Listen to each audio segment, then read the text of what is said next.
আসসালামু আলাইকুম। আপনারা সবাই কেমন আছেন? আশা করি ভালো আছেন। তো দেখেন, সৌদি আরবে বৃষ্টি হয়েছিল ৯ তারিখে।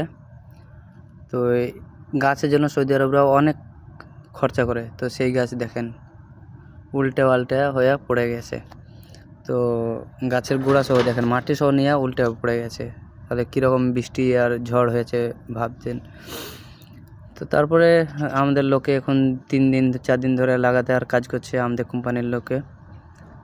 তাদের ছুটি নাই, কিছু নাই, কী করবে? খাবার দিচ্ছে, কাজ করছে, না করলেও তো সমস্যা। এটা একটা পার্কে ছিল, আর অন্য সব হাদিকায় ও অন্য সব পার্কে ওরকম হয়েই পড়ে আছে। এখানে একদিন কাজ করছে, তো ওখানে রাত্রে এই 2 টিম করা আছে। একজনরা রাত্রে করছে, একজনরা দিনে করছে। কাজ করতেই হবে, কিছু করার আছে, কারণ পরিস্থিতির শিকার সবাইকেই তো করতে হবে।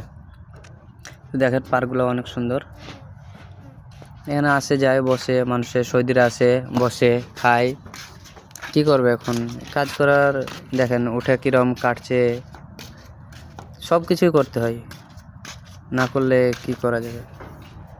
তারপরেও আলহামদুলিল্লাহ ভালোই আছি, সব ভালোই আছে। কাজ কাম করছে, গাড়ি লোড করছে। গাড়ি লোড হয়ে গেলে তখন আমি আবার এটা ফেলতে যাব মরমা। সৌদি আরবে আরবিতে বলে মরমা বা ক্যাচরাপট্টি, আমরা যেরকম বলি সেরকমই।